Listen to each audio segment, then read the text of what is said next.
pag sinusundo natin ang mga misis natin, huwag kayong magpapalit. Iba magalit yung mga yan. Ako, sinasabi ko sa inyo.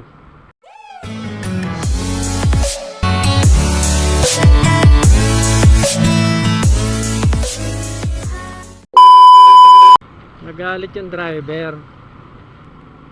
Ano eh, pupus ko ba to o hindi? Baka mabash ako eh. Sabi kasi nung driver, nakaharang kayo dyan, magsitabi kayo. Ganun yung pagkakasigaw niya.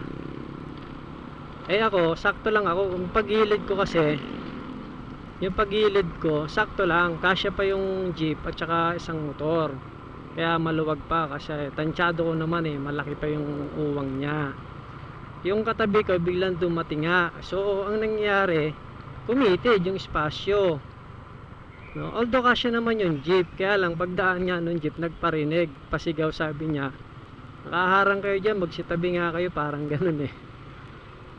So nag-react yung katabi ko, sabi niya, yun nga na hindi ko na matandaan eh, pero basta medyo natawa na lang ako, kaya ako na lang dun. Bagay, tama naman yung driver ng jeep, nakaharang nga naman.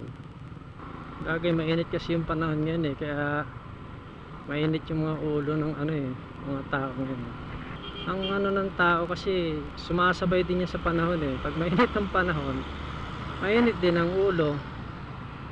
Ganun lang yan eh.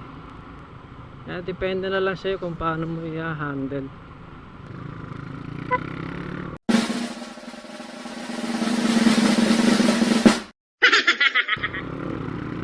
Tuhog ka doon, yari ka doon, may bakal sa unahan, para kang binarbecue doon. Sige, tignan natin kung may mga checkpoint pa. May mga checkpoint pa oh. Gilidan natin para kita sa camera. Mahaba pa rin yung traffic. Nagbi-build up ng traffic yung checkpoint. Dito yan sa ano, boundary ng Binyan at saka Pasita. Haba oh. Haba ng traffic. Umabot na sa pinaka boundary ng ano, Pasita at Binyan.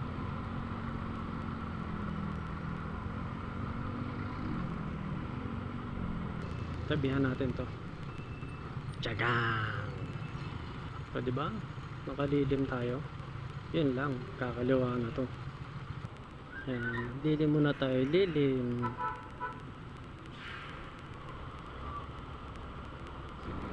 Ako, huwag yung gagawin niya. Ayan, yung ginagawa nila Lamob. Delikado yan. Higupin ka ng gulong yan. Ay, may kalalagyan ka. Kaya, tansyahin mo rin. Pag nakita mong pwede at maluwag, yan, tulad nito. Tas busina ka. Oh. At least alam ng driver na may motor sa tabihan niya.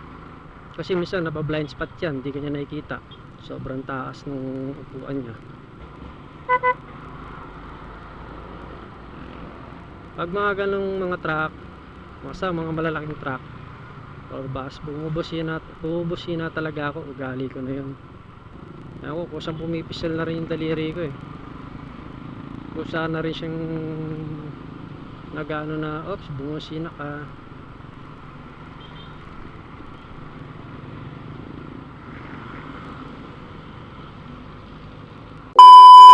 Yung sakay ni anong driver puro tubig puro galon ng tubig oh. Ano kaya pang masahin yan?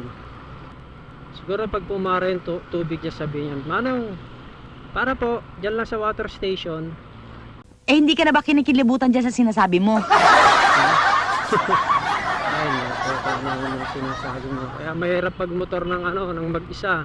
Kinakausap mo yung sarili mo, sasagutin mo pa yung sarili mo. Dito yung yung tindahan ng Takara, yung gulong may nakita ko quick tire.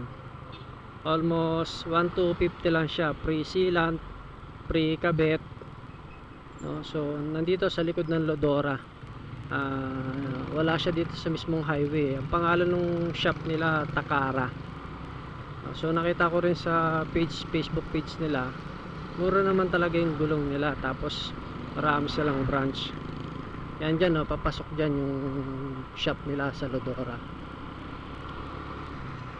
Kaya nag-inquire na ako at mura naman, pero kulang pa yung pera natin, so nag-iipon pa tayo para makabili nung gulong nga pang likuran. Yun yung 100 by 80 by 17 yung size. So pag-iipunan natin yan. Hindi natin kaya yung Michelin dahil ang mahal, ang bigat na, nasa almost ano na, kulang-kulang 3,000. So Michelin yung gamit natin, kaya supud-pud na nga, pero hindi na natin kayang bilhin dahil napakamahal. So yung perang ibibili natin doon, ibigay ko na lang sa mga anak ko, bibili ko ng kung anong mabibili, gamit, pagkain. So bibili na tayo ng gulong na yung sakto lang, na hindi naman gaano katipiran pero may quality pa rin. So pag naipon na natin yon, pupunta tayo dyan sa Takara shop. Yan na nakakatakot pag naipasok ko dyan sa ilalim. Kaya sa mga nagbumotor dyan, nako, layo-layo lang tayo ng konti sa mga ganyang truck.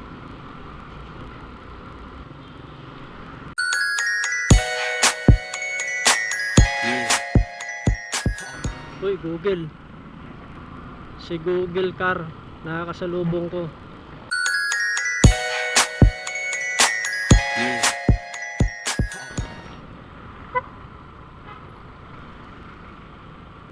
Ang galing, ano? Ganun pala yung pag-track ng mga map niya. Yung sasakyan na yun yung nagre-reflect pag nag-Google Map ka. Napanood ko lang din sa YouTube yun eh. May nag-upload niya na yung ganung sasakyan, yung nagsisend ng data para makuha yung image ng isang lugar. Tapos kukumpletuhin yun. Ang galing ng data na yun eh.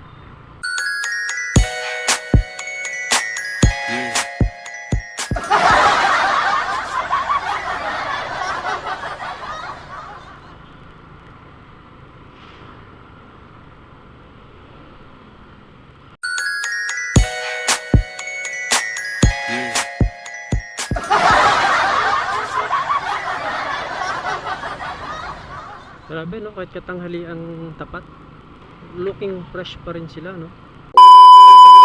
Grabe yung Alabang, no, yung Metropolis, ay yung Star Mall Alabang. Ang daming nawalan talaga ng trabaho, promise. Kawawa naman. Yan, at least maaga tayo. Pag sinusundo natin ang mga misis natin, huwag kayong magpapalit. Iba magalit yung mga yan, ako sinasabi ko sa inyo.